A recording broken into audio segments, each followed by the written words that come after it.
is because you picked up a new case and you picked up yet another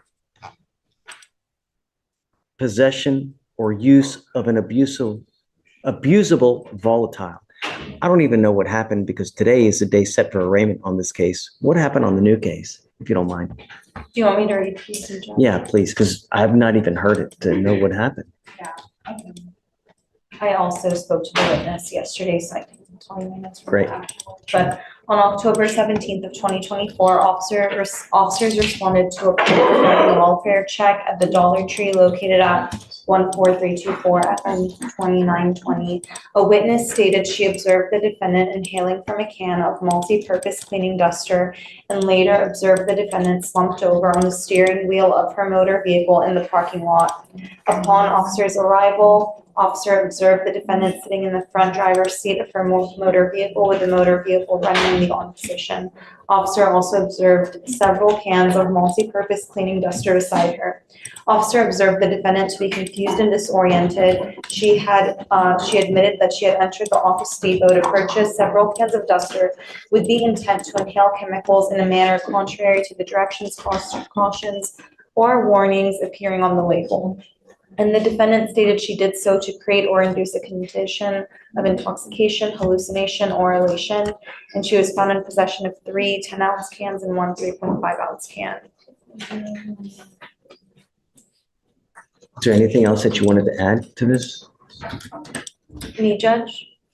So the witness who spotted her, she had pulled into the Dollar Tree, parked there, and the defendant's motor vehicle was right next to hers, and she had noticed that it was on. So the witness, she went into the Dollar Tree, then went down to Target, did some shopping, came back an hour later and noticed that the truck was still there and still running. So she got worried, looked through the window, and she found the defendant slumped over. She stayed watching her for a while to make sure she was okay. She didn't feel comfortable driving off. That's when the witness saw her lift her head up slowly and inhale from the can. Again, in front of the witness, and my witness, she told me, and then she slumped back down, and that's when the witness called 911 because she was worried about the defendant driving off in that condition.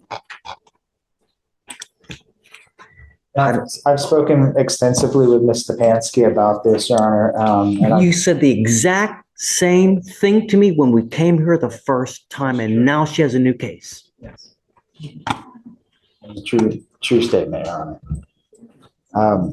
How do we get her to stop? Well, in talking to the state, so the plea agreement that we have agreed to with the state is the maximum length of probation to 2 years of probation. So that she'll be closely monitored during that time period. I can't monitor her 24 hours a day, though.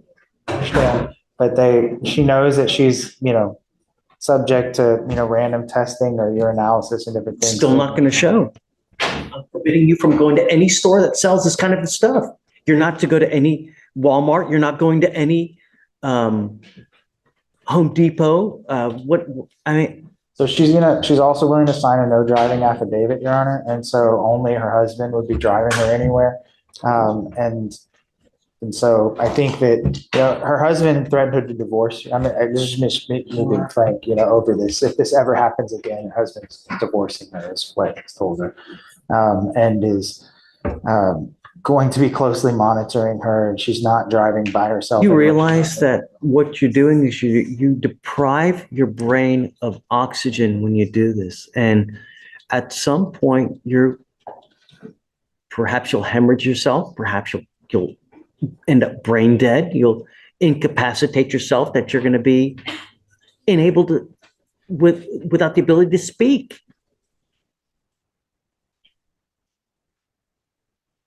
But you do this, and then you get out there, and it happens again. It scared me so much this time, and I believe it. I believe it. I don't believe one iota. Nope. You sold me the same thing. I'm currently attending NA meetings, which I will continue to attend.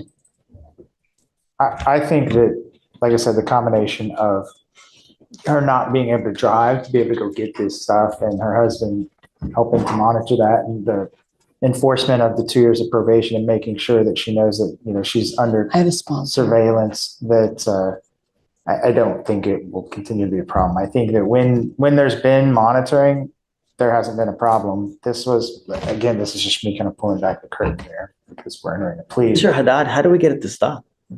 This is, man, I'm sorry, Judge, if I could just finish that thought for a second. Look, I'm all ears Yes, sir. with any recommendation as how to get it to stop, because I mean, it's not something that I can test that'll show whether someone's using or not.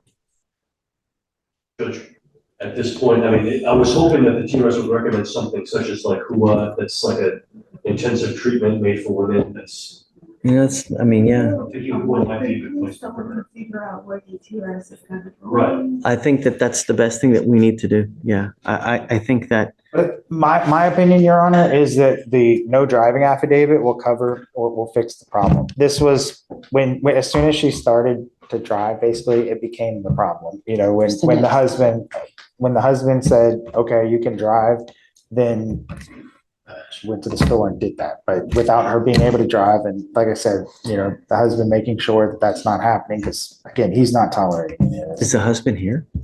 He is not here today, but I can get him here if you'd like, Judge. I mean, I think, Michael, I think you hit the nail on the head. I think what we need to do now, and Craig, I think what we need to do now is have our TRAS to see where we go, because we have clinicians that will be able to tell us how to tackle this problem, because I'm truly at a loss of how to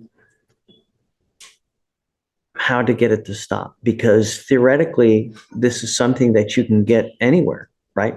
You can have it delivered through Amazon, right?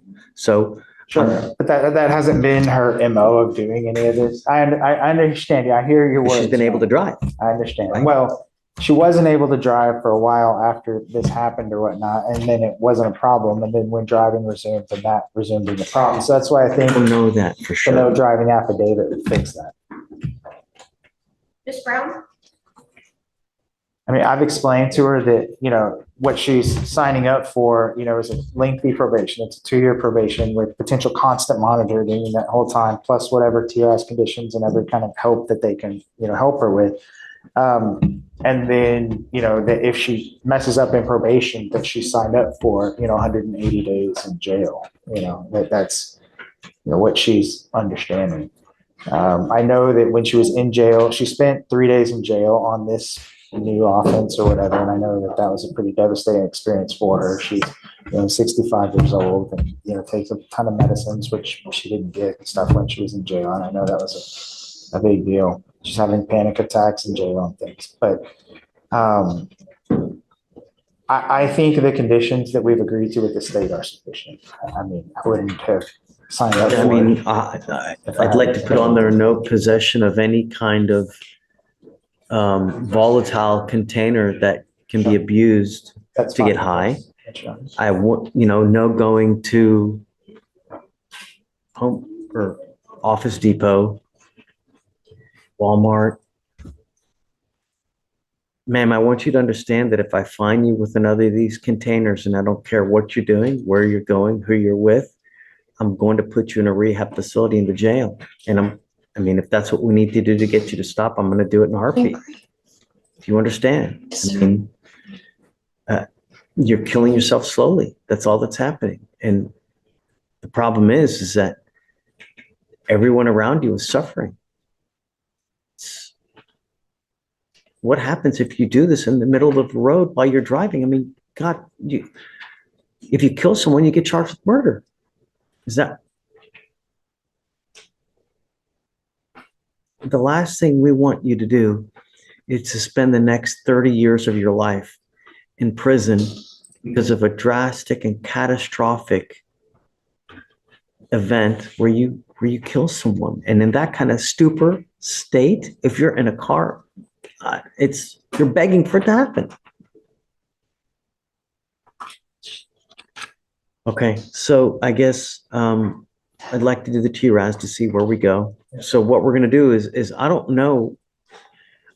I don't know how to move forward with this, Ms. Stefanski. So what I'm going to do is I'm going to have you evaluated by our clinicians to see what they suggest is the best way to go forward. So I'm going to have you meet with them, and I want you to be honest because I want to move forward in the best way possible. If you're not honest with them, a motion to revoke can be filed. We'll put you in custody and we'll do it next time in custody. I don't want to have to do that. So be honest in the evaluation. Be honest with yourself. I'm now taking away your privilege to drive for a year. You're not allowed to drive. You're not allowed to use be in possession of any kind of container where you can get high from it. And I don't want you to go to any Office Depot. I don't want you to go Walmart or any of these places that you can also buy these from. Do you understand? Sir. It's 180 days in jail, probated for 2 years. You will do Thinking for a Change, a DWI education class, 2 victim impact panels, a TPAS, with the conditions you must fulfill: substance abuse treatment, no breath test refusal, no drugs, no alcohol, guardian interlock so that we know that you're also not consuming alcohol, and a one-time donation of $100 to Matt. Is this how you understand the agreement? Yes, sir. I think the max is a year, right? On the first, it's a year. For probation. Yeah. For license suspension, I think the max is a year. I mean, if it was 2 years, if I can do 2, I'd rather do 2 because I think that I just don't want you to go anywhere near a car until this problem has been tackled. Do you understand, ma'am? Do you have any questions? Sir,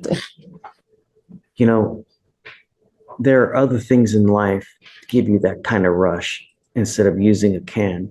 You need to find another outlet, but cans, that's not a good way to go because you're really going to sue some irreparable damage the last thing you need is to become a vegetable. And that's what invariably it's going to happen at one point or the other. How do you plead to the offense, Mr. Stefanski? Guilty or not guilty? guilty. I will find you guilty. I will send you the agreement. Is there anything else that you wanted to add? Nothing else, Ron. Michael, anything else, guys?